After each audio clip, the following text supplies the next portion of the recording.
దేవుడవు, నిత్యము సదయుడవై నా పాదములను త్రొట్టిల్లనివ్వక స్థిరపరిచి నీ కృపలో నన్ను నడిపిస్తున్నావయ్యా. నీకే స్తుతులు అని ప్రతి ఒక్కరండి పాడుచుండగా ప్రతి ఒక్కరు మనస్ఫూర్తిగా దేవునితో మాట్లాడువారుగా ఉన్నాం.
స్తోత్రాలు అందరూ. విజయ వీరుడా.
అతిథిగా నుండదగిన వాడెవడు? నీ పరిశుద్ధ పర్వతము మీద నివసింపదగిన వాడెవడు?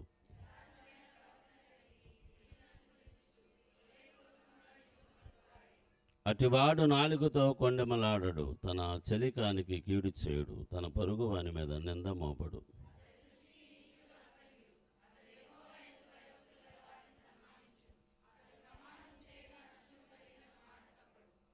తన ద్రవ్యమును వడ్డీకి ఇయ్యడు, నిరపరాధిని చెరుపుటకై లంచము పుచ్చుకునడు.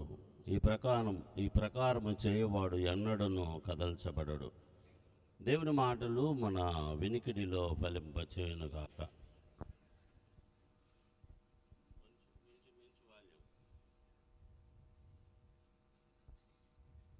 చాలా సంతోషం.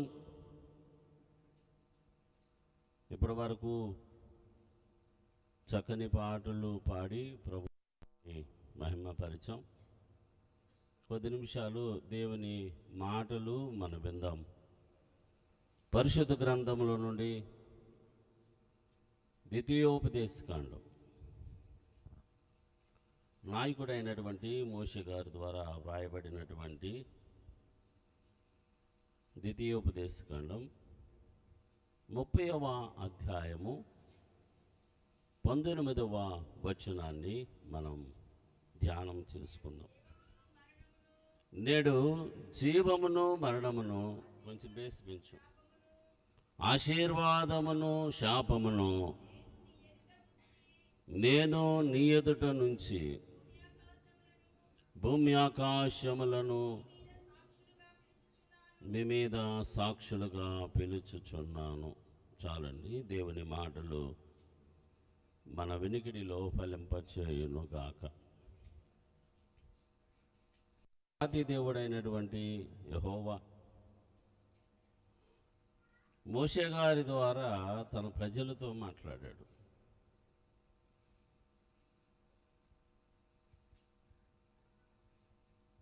నేడు జీవమును మరణమును, జీవము అంటే మేలు, తర్వాత ఆశీర్వాదమును శాపమును అంటాడు. శాపము అంటే కీడు,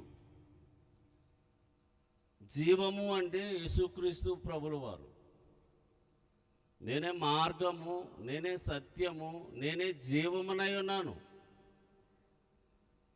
తర్వాత అంటాడు ప్రభు న్యూ టెస్టిమెంట్లో జీవాహారాన్ని నేనే అంటాడు. ఇక్కడ తన ప్రజలను ఉద్దేశించి దేవుడు మాట్లాడుతున్నాడు. నేడు జీవమును మరణమును, ఆశీర్వాదమును శాపమును నేను నీ ఎదుట ఉంచి ఉన్నాను. ఏం కోరుకుంటావో కోరుకోమని అర్థం. కృపావరాలన్నిటిలో, దేవుడు మనకిచ్చిన కృపావరాలన్నిటిలో స్వేచ్ఛ అనే కృప చాలా విలువైనది. దేవుడు మనకి స్వేచ్ఛనిచ్చాడు. జీవాన్నే కోరుకో, ఆశీర్వాదాన్నే కోరుకో, అలాగున ఆయన నిబంధనలు ఏం పెట్టలేదు, మన ముందు ఉంచాడు. నీ ఇష్టం నా కుమారుడా అన్నట్లుగా. ఏం కోరుకుంటావో కోరుకో, బలవంతం ఏమీ లేదు. కానీ చివరిలో ఉంటుంది పనిష్మెంట్. ఎప్పుడు? 80 సంవత్సరాలు అయిపోయిన తర్వాత. అది కాలాన్ని ముగించుకొని అక్కడికి వెళ్తామే, అక్కడ అప్పచెప్పాలి. ఈ లోకంలో ఉన్నంత వరకు ఆయన దేవుడు మనకి స్వేచ్ఛ అనే కృపనిచ్చాడు. ఇక్కడ జీవాన్ని కోరుకుంటావో, ఆశీర్వాదమును కోరుకుంటావో, వెలుగును కోరుకుంటావో, చీకటిని కోరుకుంటావో కోరుకో. కానీ ఇక్కడ బైబిల్ ద్వారా మనం ఏమి నేర్చుకుంటున్నామంటే అసలు మానవుని యొక్క క్రియలే చెడ్డ క్రియలు అని రాయబడి ఉంది. దీనికి కారణం ఎవరు అంటే సైతాను గాడే కనపడతాడు. దేవుడు మనలను మంచి ఉద్దేశంతో చేశాడు, మంచివారిగా చేశాడు. లేఖనాలు మనం గమనించగలిగితే మత్తయి సువార్త 27వ అధ్యాయం 25వ వచనాన్ని చదువుకుందాం. లోకరక్షకుడైనటువంటి యేసుక్రీస్తు ప్రభుల వారిని చివరి దశలో పిలాతు దగ్గరకు తీసుకొని వచ్చారు, ఈడ్చుకుంటూ వచ్చారు. శతవిధాల ప్రయత్నం చేశాడు విడిపించడానికి. ప్రజా పరిపాలన లేదు.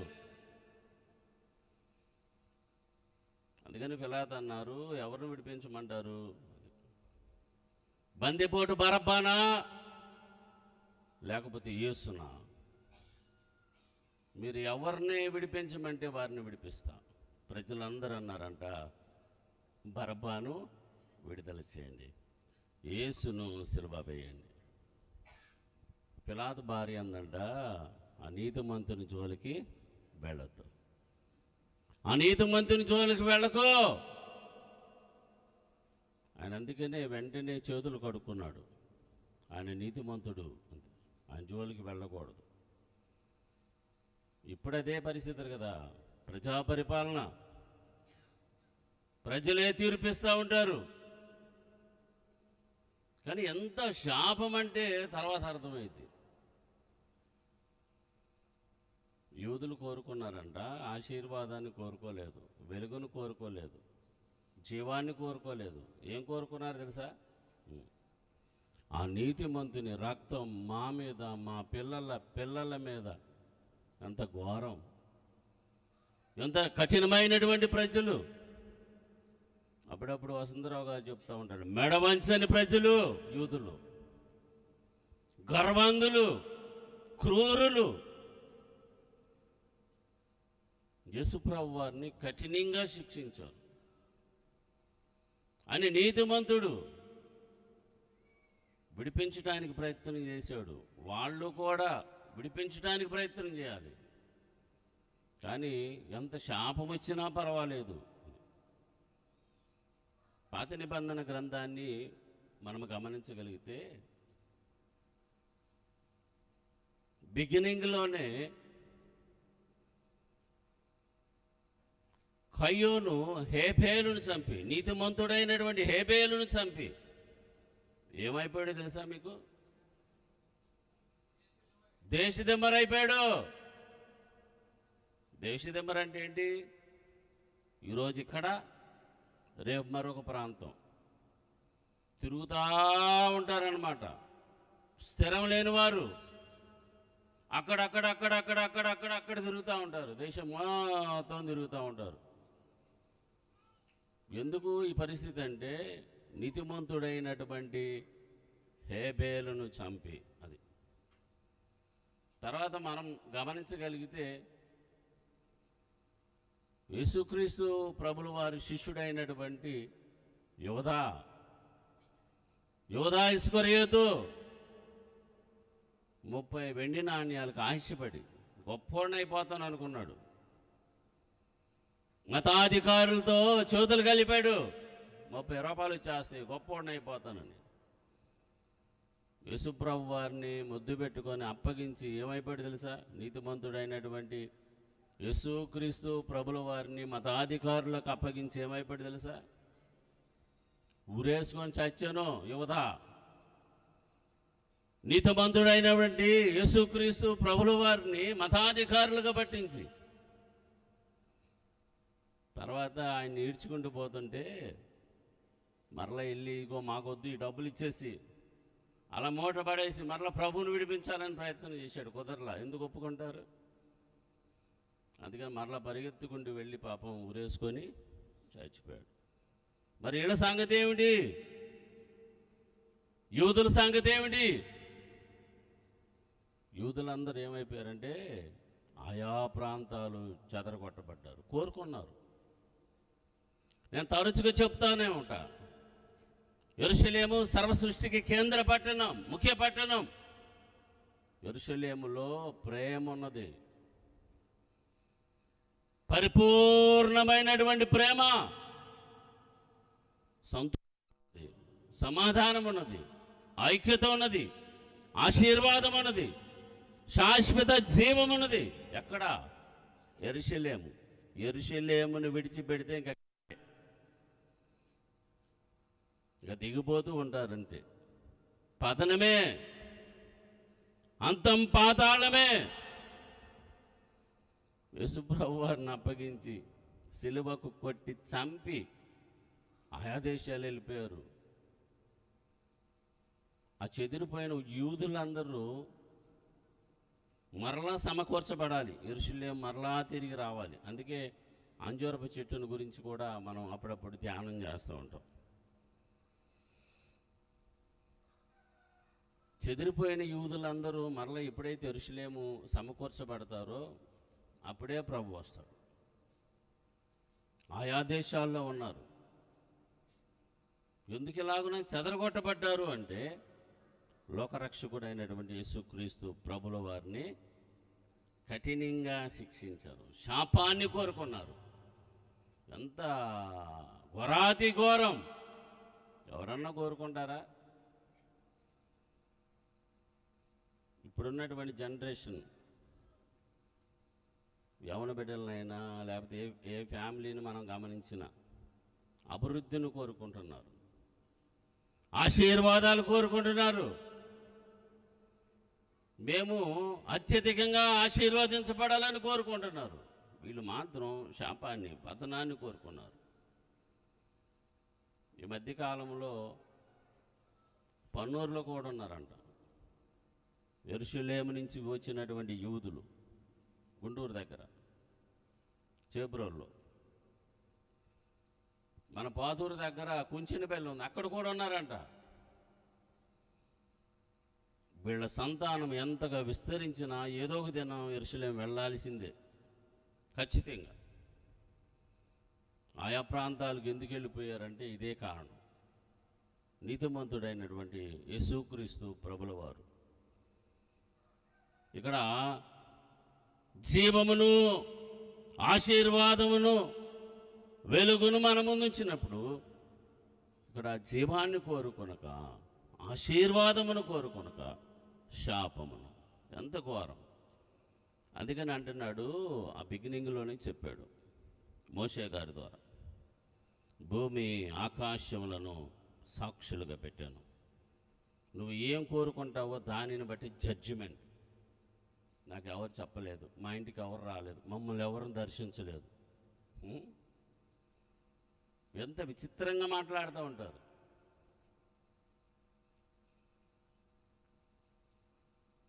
నేను నిన్న మొన్న కూడా చెప్పా, ఈ 5 రోజుల్లో ఆయన కట్టడలు మనం అనుసరించాలి, ఆయన నిబంధనలు గైకొనాలి, మనస్ఫూర్తిగా ప్రేమించాలి, గౌరవించాలి, దేవునికి నీ హృదయంలో ఒక ఉన్నతమైన స్థానాన్ని కల్పించాలి, భయపడుతూ బ్రతకాలి మనము అని చెప్పా. ఇలా ఉంటే ఏంటి లాభం అంటే నీ ఆయుష్కాలం పొడిగించబడుతూ ఉంటుంది. అంతేకాదు దేవుడే, దేవాతి దేవుడైనటువంటి యెహోవా నీకు సమీపంగా ఉంటాడు, సమీపంగా, దగ్గరగా, సర్వ సమృద్ధి. ఈ రీతిగా దేవుడు మనల్ని అంచెలంచెలుగా. ఇంకా అర్థం అవ్వాలంటే ఒకప్పుడు సెంటు భూమి లేదు మనకి, ఎవరికి లేదు. మన తాతలు ముత్తాతలు ఎకరాలు ఎకరాలు ఏం సంపాదించలేదు. దేవుని మహాకృపను బట్టి మనలందరినీ లోకం నుంచి వేరు చేశాడు. వేరు చేశారు లేదా? శాపమును తొలగించాడు, శాపమును ఆశీర్వాదకరంగా మార్చాడు. విమోచించబడిన ప్రజలం మనం. గొప్ప విలువైన రక్షణ ఇచ్చాడు మనకి. పరిశుద్ధాత్ముడు మన మధ్య సంచరిస్తున్నాడు. అంతేకాదు, స్థలం ఇవ్వటం, గృహాన్ని కట్టుకుంటాం, చిన్న పొలం ఇవ్వటం, మిద్దెలు మేడలు, స్థలాలు పొలాలు, మంచి భర్తనివ్వటం, మంచి భార్యనివ్వటం, సంతానం ఇవ్వటం, దేనిలో తక్కువ చేశాడు చెప్పండి?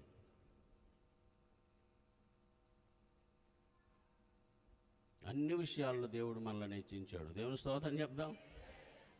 తక్కువేం లేదు.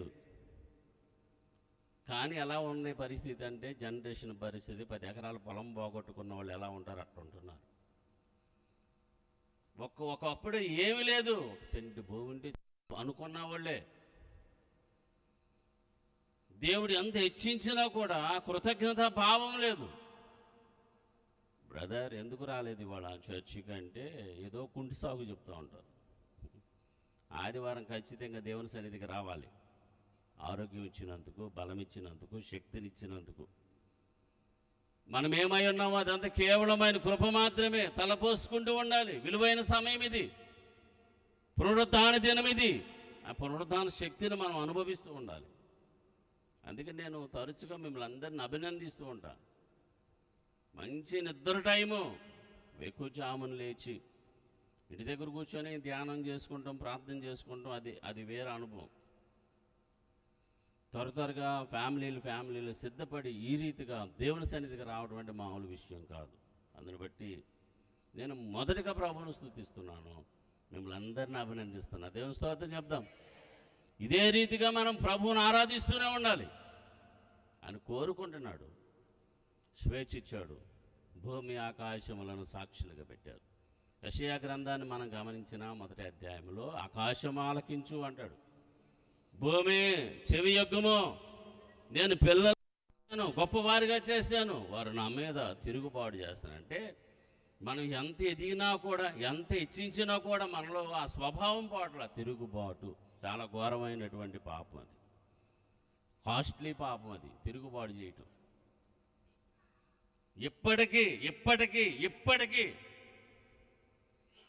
ఇప్పటికైనా విడిచిపెడతాం మంచిది.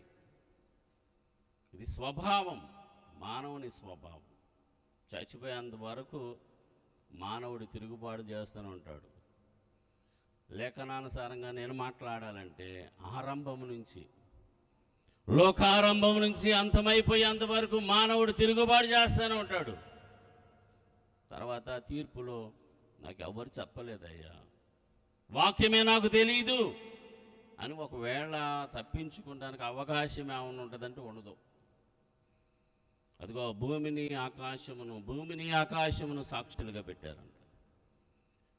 ఇదే అనుభవాన్ని మనం జ్ఞాపకం చేసుకోవాలంటే ప్రకటన గ్రంథానికి వెళ్ళాలి. మనం ప్రకటన గ్రంథంలో కూడా 20వ అధ్యాయం 11 నుంచి మనం చదువుకుందాం. మరియు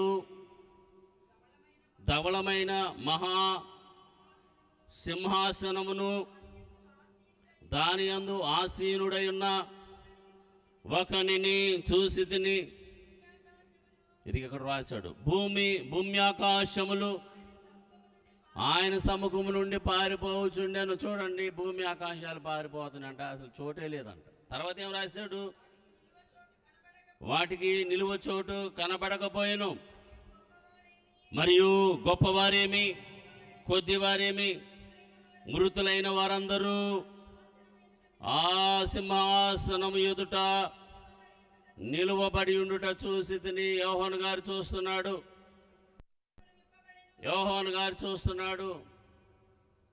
దేవుడు యోహాను గారికి బయలుపరిచాడు. ఇది ఇప్పుడు కాదు, తీర్పులో సంగతి. తర్వాత ఇక్కడ ఏం రాశాడంటే, ఆయన సముఖము ఎదుట, ఆయన సన్నిధుల్లో ఎవరున్నారు తెలుసా? గొప్పవారు, ఎవరో తప్పించుకునేవారు ఎవరు లేరు. అప్పుడప్పుడు పాట పాడుతుంటారు, తప్పించుకుందువా అని. దేవుని ఉగ్రత నుంచి గొప్పవారని ఉంది, కొద్దివారు అందరూ అలా నిలబడి ఉంటారు. భూమి ఆకాశాలంట. తర్వాత మీరు క్రింద భాగం అంతా చదువుకోండి, వచనాలన్నీ ఇంటికి వెళ్ళినాక. ఆయన సముఖములో నుంచి పారిపోతుంది. ఎందుకంటే లెక్కప్పి చెప్పాలి. పాతాళం ఎలా మింగేసింది, సముద్రం ఎంతమందిని పొట్టను పెట్టుకుంది, బావిలో ఎంతమంది చనిపోయారు. ఈ రీతిగా మానవులందరూ ఏ రీతిగా చనిపోయారో, ఎలా చంపబడ్డారో, ఆ క్రమమంతా, ఆ లెక్క అంతా భూమి ఆకాశాలు అప్పచెప్పాలంట. అప్పచెప్పలేక పారిపోతున్నట్లుగా దేవుడు యోహాను గారికి బయలుపరిచాడు. అందుకనే నేను చెప్తున్నాను, ఈ చివరి దినాల్లో మనం అదృష్టవంతులం అని చెప్తున్నా. మన పూర్వీకులందరూ పాత నిబంధన భక్తులు ధర్మశాస్త్రాన్ని అనుసరించలేకపోయారు, ఆజ్ఞలు పాటించలేకపోయారు. లేకపోతే అబ్రహాం, ఇసాకు, యాకోబులను కూడా మనం జ్ఞాపకం చేసుకుంటే, లేకపోతే మోషే గారిని కూడా జ్ఞాపకం చేసుకున్నాం. వారు విశ్వాస వీరులే, కానీ వారు వాగ్దాన భూమికి చేరలేదు, అంటే మధ్యలో వెళ్ళిపోయారని.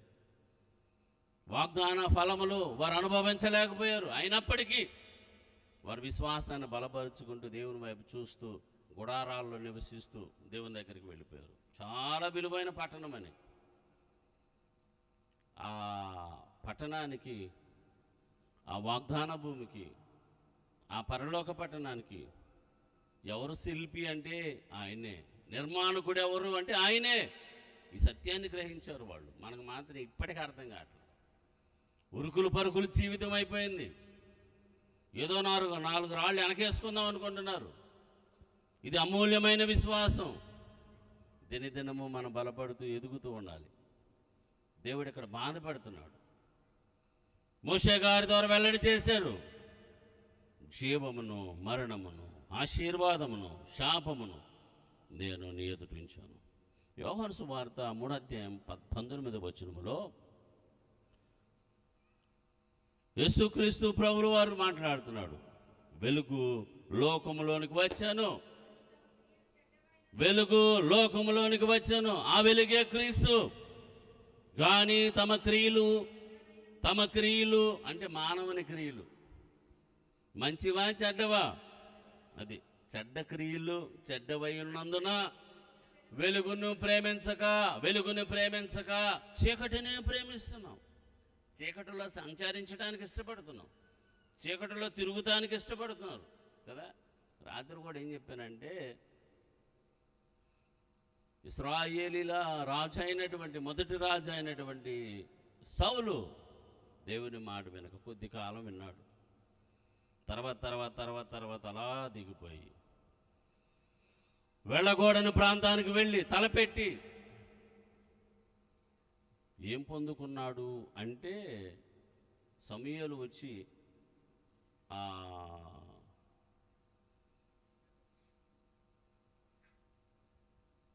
సౌలుతో యెహోవా నిన్ను ఎడబాసాను, ఇంకంతే, యెహోవా నిన్ను విడిచిపెట్టాను. మనలో ఒకవేళ 10 బలహీనతలు, చిన్న బలహీనతలు, అబద్ధమాడినా, బూతులాడినా, చిన్నగా దొంగిలించినా, చిన్న తొందరపాట్లు ఉన్నా క్షమించడానికి అవకాశం ఉంటుంది. కానీ విగ్రహారాధన కానీ చాలా కోపమైనది. లేకపోతే షోజ్ చెప్పించుకునే వాళ్ళ దగ్గరికి చిలంగి శాస్త్రలో లేకపోతే చేతబళ్ళు అటువంటి వాటిని తలపెట్టేవారంటే దేవుని కోపం ఏమొచ్చిందంటే ఆశీర్వాదం రాదు. ఏమొస్తుంది? బాగుపడ్డ వాళ్ళు ఎవ్వరూ కనపడరు అసలు. తలపెట్టిన వారు పోతారు, పాపం దాంట్లో ఉన్నవాళ్ళు కూడా పోతారు.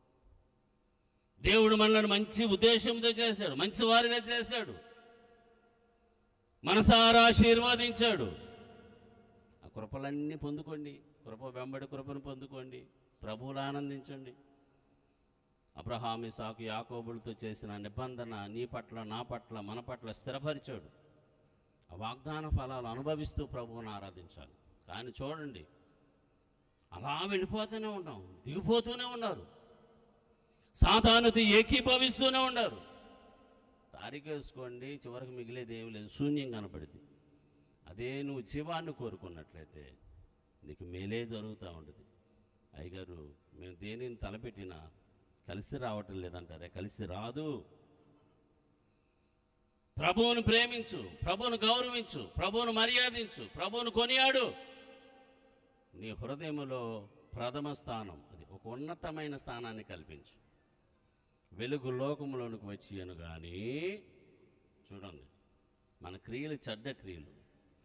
ఆ నిజమైన వెలుగును ప్రేమించక చీకటినే ప్రేమిస్తున్నాం. ఇదే శాపం. రాను ఏం కనపడు. అందుకనే లేఖనాలు మనం గమనించగలిగితే, ఆయన ఒక పట్టణాన్ని సమీపించి దర్శించి ఆ పట్టణం విషయమై ఏడ్చినట్లుగా లేఖనం మనకు నేర్పిస్తుంది. ఆ పట్టణమే యెరూషలేము. నేను ఇంతకుముందు చెప్పా, సర్వసృష్టికి కేంద్ర పట్టణం. పట్టణం అంటే పట్టణాన్ని ప్రేమించడం కాదు, ఆ ప్రజలను ప్రేమించాడు దేవుడు. దేవుని కనుదృష్టి అలాగే ఆ పట్టణం మీదే ఉంది.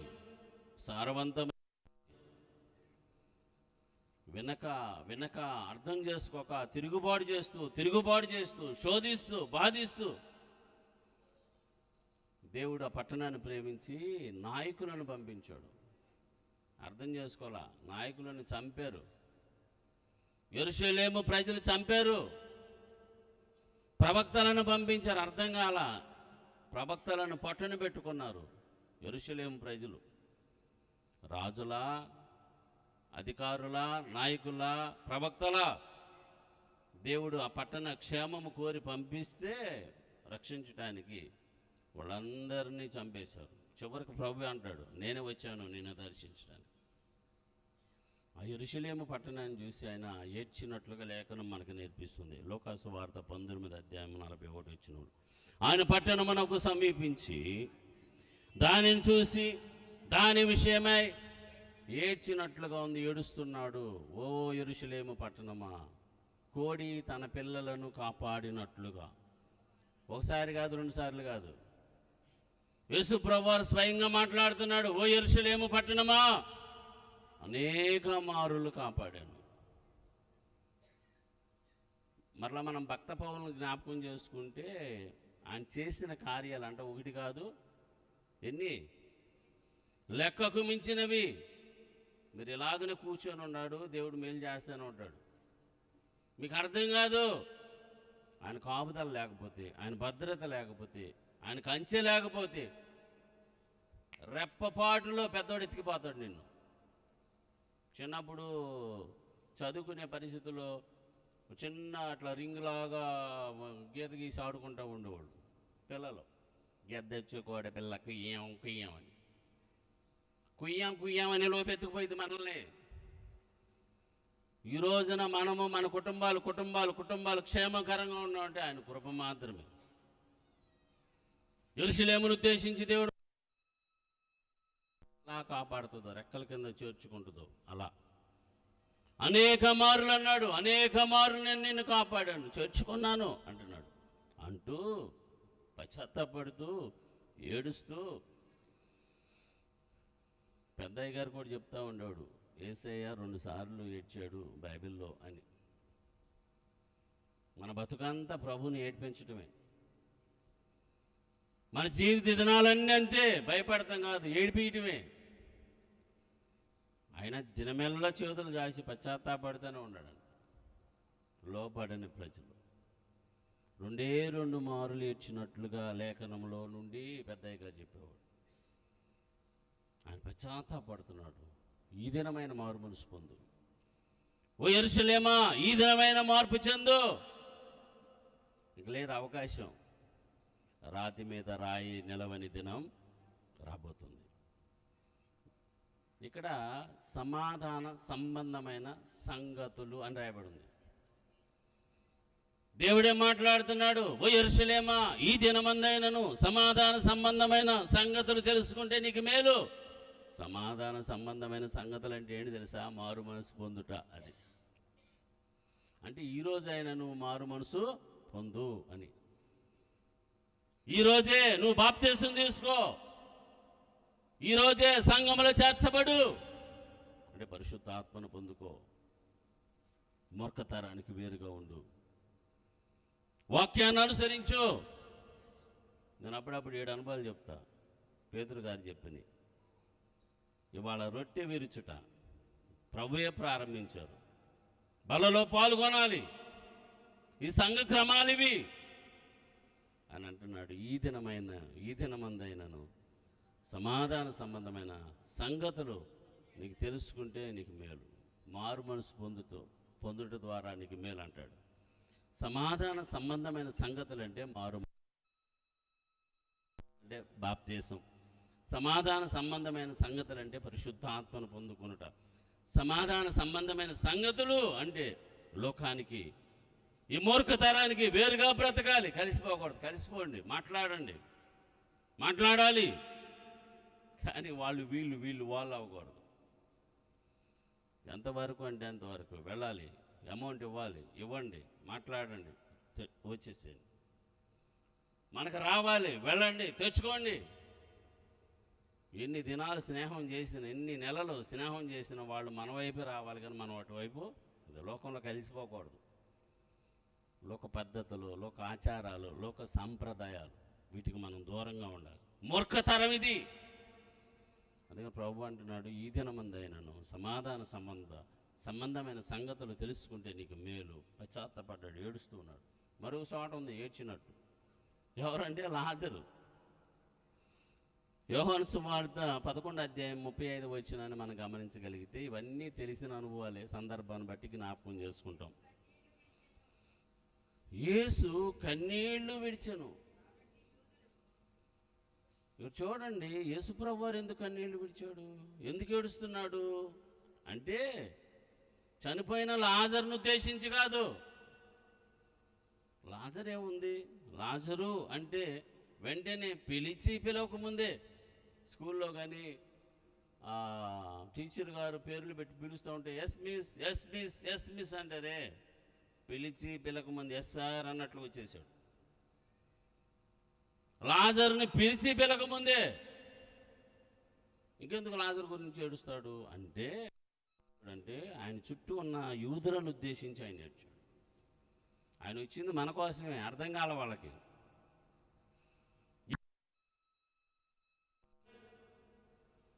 ఆయన వడ్లవాణి కుమారుడు, నిరాకరించారు. ఎప్పుడు దొరుకుతాడా అనుకున్నారు. దేవదోషం చేస్తున్నాడు. అసలు మనకి సాక్ష్యంతో పని ఏముంది అన్నట్లుగా. చివరి దశలో మరల మన అయిన అనుభవాలన్నీ జ్ఞాపకం చేసుకుంటే అనేకమైనటువంటి కఠినమైన స్వభావాలు కనపడతా ఉంటాయి మనకి యూదుల్లో. ఆ స్వభావాలు ఆయన జ్ఞాపకం చేసుకొని ఏడుస్తున్నాడు, ఆయన పశ్చాత్తాపడుతున్నాడు. ఏంటి ఇంత కఠినమైన స్వభావం లేదు, యేసుప్రభువు వారు ఎప్పుడు దొరుకుతాడు అని, ఎప్పుడు పట్టుకుందాం, ఎప్పుడు ఈడ్చుకుంటూ పోదాం, ఎప్పుడు సిలువ వేద్దాం, ఇదే ఆలోచనలు. ఇప్పుడు కూడా చూడండి, ఎవరైనా రాకపోతే సంఘంలో సేవకుని కంటే ఎక్కువ భారం మీకు ఉంటుందా చెప్పండి? లేకపోతే కలపాల అబ్రాహం లాగుండేవాడు నేను. చూడు ఎట్ట అయిపోయాను. సమృద్ధి బహుగా హెచ్చించాడు. ఉందని చక్కగా హాయిగా సుఖపడుతూ ఉన్నట్టయితే కలపాల అబ్రాహం లాగుండేవాడు, అయ్యగారు లాగా. కానీ తెలియక మాట్లాడుతూ ఉంటారు. ఇది కొంతమందిని క్యాచ్ చేసుకుంటారు. కొంతమంది సేవకులు ఉన్నారే, పిలుపు లేని సేవకులు ఉంటారు కొంతమంది. ఏదో 10వ తరగతో లేకపోతే ఇంటరో చదివి బ్రతకటానికి జీతగాళ్ళు, తోడేళ్ళు, కొంతమంది గుంట నక్కలు ఉంటారు సంఘాన్ని పాడు చేయడానికి. ఇప్పుడు సంఘం ఇది 60 సంవత్సరాల సంఘం ఇది. యేసుక్రీస్తు ప్రభుల వారి శిష్యులందరూ విద్య లేని పామరులు. ఒకవేళ దర్శించడానికి నేను రాలేదు, కుదరలేదు అనుకో, ఎంత భారం, ఎన్ని ఆత్మలు, ఎన్ని కుటుంబాలు, ఎన్ని సంఘాలు. తరచుగా చెప్తానే ఉంటా, సేవకుడు గృహాలు దర్శించకూడదు. సంఘం లేక తిరుగుతూ ఉంటారు, ఎక్కడెవరు దొరుకుతారా అని. సంఘ కాపరి విశ్వాసుల కొరకు, కుటుంబాల కొరకు ప్రార్థన చేస్తూనే ఉండాలి. నేను మీ మధ్యకు వస్తే చక్కగా చూస్తారు. చూడరా, అయ్యగారు వచ్చారని ఎంత ప్రేమిస్తూ ఉంటారు. ఇంటి దగ్గర ఉండటమే మీకు మేలు. ఎందుకు ప్రార్థన చేస్తూ ఉంటాం, ధ్యానం చేస్తూ ఉంటాం. మీకు మీ కుటుంబాల కంచి ఉంటుంది. తెలియక అయ్యగారు రాలేదు, పని పాట లేనివాడు వస్తాడు, సంచి వేసుకొని తిరుగుతూ ఉంటాడు.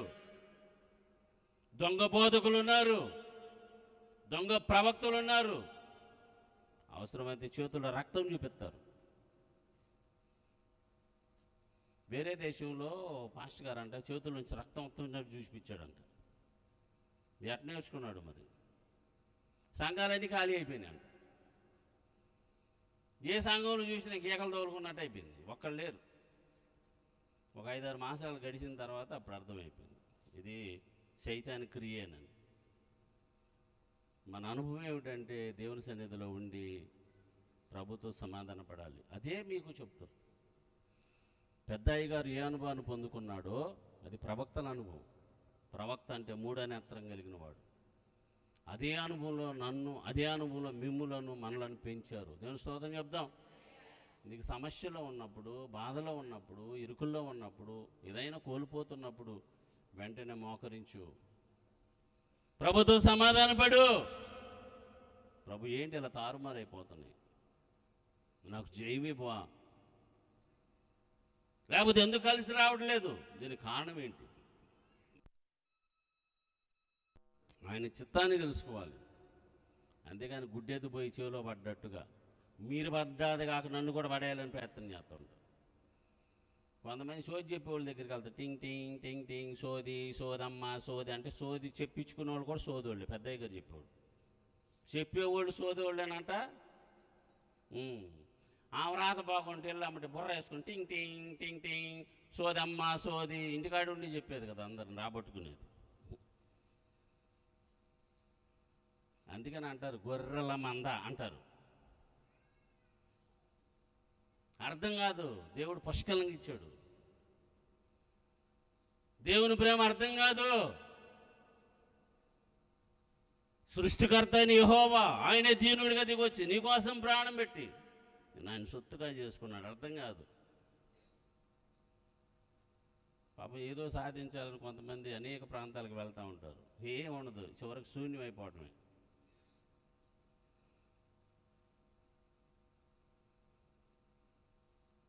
భక్తిలో ఉన్న శక్తిని మనం పొందుకోవాలి. దైవశక్తిని మించింది మరొకటి లేనే లేదు ప్రపంచంలో. దేవుని స్తోత్రం చెప్తాం. ఇంతకు మన మధ్య లేదా, మనతో లేదా, మనలో లేదా అంటే ఉంది. 120 మంది మేడగదిలో ఏ దినమైతే ప్రార్థించారో 10 దినాలు, ఏ దినమైతే కనిపెట్టాడు, దేవుని ఆత్మ వారి మీదకి బలముగా దిగువచ్చు. గాలివలే వాలి దేవుని ఆత్మతో నింపబడి ఈ రీతిగా సర్వసృష్టికి ఆయన ప్రేమను మోసుకుంటూ వెళ్ళి పంచారు. ఈ రోజున ప్రపంచాన్ని గమనించగలిగితే ప్రపంచమే కదిలించబడింది. దేవుని స్తోత్రం. తెలియక తిరుగుతూ ఉంటారు. ఏముండదో శూన్యం కనపడిద్ది. దేవుని మాట వినడం ద్వారా ఆశీర్వాదం. అరే నేను పొరపాటున రాకపోతే అయ్యగారు రాలేదంటారు, అమ్మగారు రాలేదంటారు. ఖాళీగా ఉన్న వాళ్ళు తిరుగుతూ ఉంటారు. మా అమ్మ మా నాన్న చచ్చిపోతే ఒక్కడు వచ్చి పలకరీలు. నేను బాధపడ్డానా? దాబాలు కాలు ప్యాచర్ అయితే ఒక్కడు వచ్చి పలకరీలా బాధపడ్డానా? అర్థం చేసుకోవాలి. సేవకుడు ఎంత బిజీగా ఉంటారు, ఎంత భారం ఉంటుంది. రాని ఊరంతా పోండి, పలకరించండి, పరామర్శించండి, డబ్బులు ఏమంటుంటే ఇచ్చిరండి. అదేగా నేను చెప్పేది. ఇంకెప్పుడు అర్థం చేసుకుంటారు? ఎప్పుడు జ్ఞానోదయం కలిగిద్ది? దేవుని మహాకృపను బట్టి నేను చెప్తున్నా, దైవజనుడిగా దేవదాసయ్య గారు లాంటి సేవకుడు, దాసుడు మన రాష్ట్రంలోనే లేడు. నిజమది. అదే అభిషేకం, అదే కృపను మనం పొందుకొని ఉన్నాం.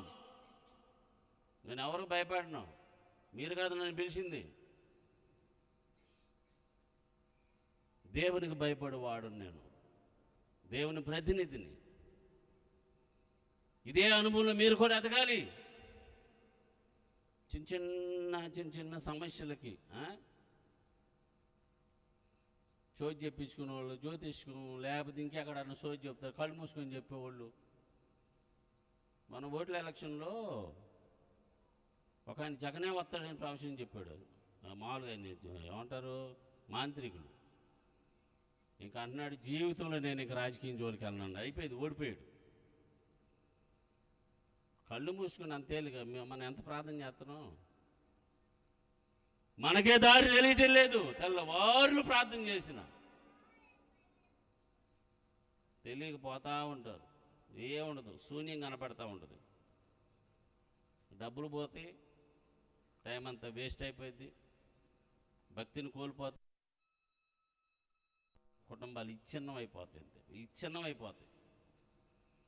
ఏముండదు, ఇంకా పళ్ళు ఊడిపోతాయి, సోపు ఇది, నడుము పడిపోయింది, కాళ్ళు పడిపోతాయి. అంత అయిపోయినాక నాకు బలము ఉన్నంత వరకు అయ్యా తీసుకెళ్ళి ఆ దేవదాసయ్య గారు చర్చ అర్థం కాలేదు నాకు అంటారు. అప్పుడు దేవుడు ప్రేమించి ఆయనే జోక్యం చేసుకొని, ఆయనే చేయబట్టుకొని, ఆయనే రక్షించి, ఆయనే కాపాడుతూ, ఆయనే పోషిస్తూ, ఆయనే ఇచ్చిస్తూ ఎన్ని చేసినా కూడా ఏం అర్థం కావట్లేదు. ఆయన ప్రేమ అర్థం కాదు. ఇంకేదో ఉందనుకుంటున్నారు లోకంలో. పోండి, సాధించేది ఏముండదు ప్రపంచంలో. నేను చెప్తున్నాను దైవజనుడిగా, దైవశక్తిని మించింది మరొకటి లేనే. నీ స్వేచ్ఛ ఇచ్చాడని స్వేచ్ఛగా వెళ్ళడానికి కుదరదు. ఇక్కడ మాట్లాడుతున్నాడు ఆయన, నేడు జీవమును, మరణమును, ఆశీర్వాదమును, శాపము నీ ఎదుటించాను. మరో చోట ఆయన బాధపడ్డాడు బైబిల్లో. ఎన్ని మేలులు చేసినా అర్థం కాని పరిస్థితి. అర్థం చేసుకోరు, జ్ఞానం లేదు. ప్రభువుని శోధిస్తూనే ఉంటారు, బాధిస్తూనే ఉంటారు, దుఃఖ పెడుతూనే ఉంటారు, అవమానపరుస్తూనే ఉంటారు. లేఖనాలు మనం గమనించగలిగితే మత్తయి సువార్త 11 అధ్యాయం 20 వచనంలో దేవుడు అంటున్నాడు, అయ్యో అంటున్నాడు. అయ్యో అంటే మామూలు విషయం కాదు, ఎంత బాధో. అయ్యో కొరేజేనా బెస్తయిజా మీ మధ్య చేయబడిన కార్యాలు తూరు సీదోను పట్టణములు చేస్తే ఎంత బాగుంటుంది, ఎంత బాగుంటుంది. వారు ఎప్పుడూ గోనె పట్ట కట్టుకొని ప్రార్థన చేసేవాళ్ళు. సమస్య వస్తే గోనె పట్ట కట్టుకోండి, ప్రార్థన చేయండి, ఉపవాసాలు ఉండండి, పస్తులు ఉండండి. క్షణాల్లో దేవుడు కార్యం చేయకపోతే అప్పుడు అడగండి. మోకరించకుండా, దేవుని సన్నిధిలో కనిపెట్టకుండా, ప్రభుత్వం సమాధాన పడకుండా పరిస్థితులన్నీ మనకు ఎలా అనుకూలంగా మలచబడతాయి. ఇక్కడ ఎంత బాధపడుతున్నాడు తెలుసా? మీ మధ్య చేయబడిన కార్యాలు ఆ తూరు సీదోను పట్టణంలో చేస్తే ఎంత బాగుంటుంది. ఆ చాలా దెయ్యాలు పట్టినోడు నెయ్యం. సమాధుల్లో ఉండి తనను తాను గాయపరుచుకుంటున్నాడు, రాళ్ళతో కొట్టుకుంటున్నాడు, సంఖ్యలేశారు. యేసుప్రభు వెళ్ళి బాగు చేసిన తర్వాత చూసుకొని ఎంత గొప్ప అద్భుతమైన పరిచర్య చేశాడు. అట్లా ఉండాలా. దేవుడు నిన్ను లోకము నుంచి వేరు చేసి రక్షణ ఇచ్చి విమోచించబడి శాపమును ఆశీర్వాదకరంగా మార్చి నీ కష్టార్జితాన్ని నువ్వు అనుభవించులాగని చేసి ఇంత గొప్ప చక్కని స్వేచ్ఛనిచ్చిన అర్థం కాకపోతే ఇంకేం చెప్పాలా? చాలా దయ్యాలు పట్టినోడి దగ్గరికి వెళ్ళి ఆ చీకటి అంటది, సర్వోన్నతుడైన దేవుని కుమారుడా మాతో నీకేం పని అందే. కానీ ప్రభు విడిచిపెట్టాడా? ఉద్దేశం ఏంటంటే, సైతాను ఉద్దేశం చాలా టైం ఉంది కదా, అప్పుడెందుకు వచ్చావు, కొంచెం అవకాశమి అని. 2000 పందులు చనిపోవడానికి ఇష్టపడ్డాడు, కానీ ఒక ఆత్మ నశించిపోవడం ఇష్టపడలా. ఆ లేఖనాన్ని మనం గమనించగలిగితే ఆ చీకటి అతని నుంచి వెళ్ళిపోయింది, వెళ్ళగొట్టేశాడు. డెకపోలి అనే ప్రాంతానికి వెళ్ళి చెప్పండి, యేసయ్య ప్రేమను పంచాడంట. దేవుని స్తోత్రం చెప్దాం. చాలా దెయ్యాలు పట్టినవాడు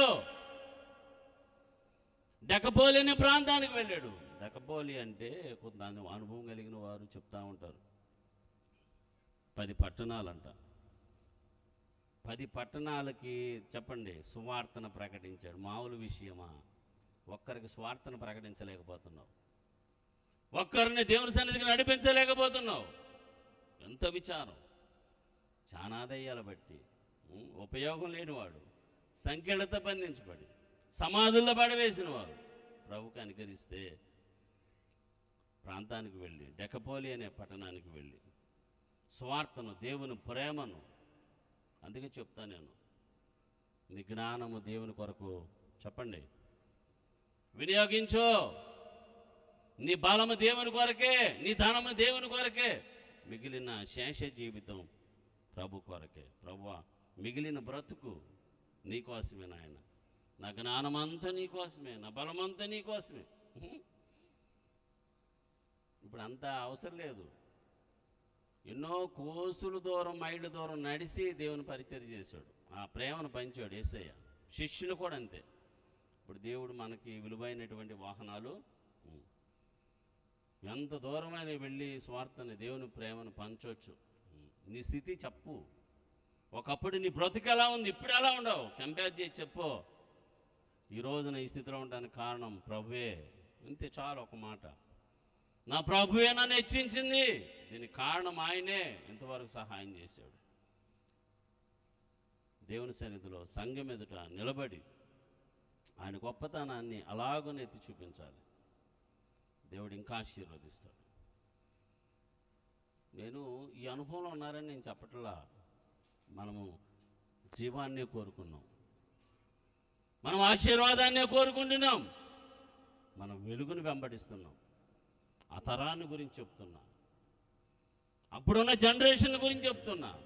వారు శాపాన్ని కోరుకున్నారు. ఇప్పటికీ 2000 సంవత్సరాలు దాటిపోయినా కూడా వారి స్థితిగతులు అలాగే ఉన్నాయి, క్షీణించిపోతున్నారు. ఎప్పుడు యెరూషలేము వెళ్ళాలి, దేవుడు ఎప్పుడు తీసుకెళ్తాడు అన్నట్లుగా.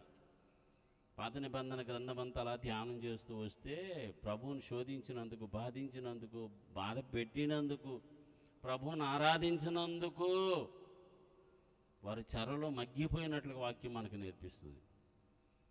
ఇప్పటికీ అదే మనం శోధించబడతాను కారణం. దేవుని ప్రేమను అర్థం చేసుకోక, మోకరించి దేవుని సన్నిధానంలో ప్రభుతో సమాధాన పడగలిగితే చాలు. ఎక్కడికి వెళ్ళి ఏముండదు, శూన్యం అంతే. కుటుంబాలు ఇచ్ఛిన్నమైపోతాయి, పతనమైపోతాయి. నేను తరచుగా అనేకమైన అనుభవాలు చెప్తా, ఆయన అర్థం కాదు. వేరే ఆలోచనలోకి వెళ్తూ ఉంటారు. ఈ బైబిల్ జ్ఞానం లేక. వాక్యంలో మనకు స్థిరత్వం అవసరం. వాక్యమే మనకు ఆధారం. పాత నిబంధన భక్తులు దైవాజ్ఞను పాటించలేకపోయారు, అనుసరించలేదు. పరిశుద్ధ ఆత్మను మన మధ్య ఉన్నాడు, మనల్ని నడిపిస్తున్నాడు, మనల్ని ప్రోత్సహిస్తున్నాడు, మన పాపములన్నీ ఒప్పింప చేస్తున్నాడు, మనల్ని సరిచేస్తున్నాడు. దినదినం ఎదుగుతున్నాం. బైబిల్ సారాంశం ఏంటో ఎంతో కొంత తెలుసుకున్నాం. ఒకే ఒక మాటలో నేను చెప్పాలంటే బైబిల్ సారాంశం క్రీస్తే. దేవుని స్తోత్రం చెప్దాం. పూర్వకాల భక్తులు బైబిల్ గురించి మేమేం తెలుసుకోలేకపోయామని వెళ్ళిపోయారు. మా జీవితం చాలలేదు, ఏం తెలుసుకోలేకపోయాం, సారాంశం మాకు తెలియలేదు అన్నారు. ఇప్పుడు చిన్నపిల్లలను కదిలించిన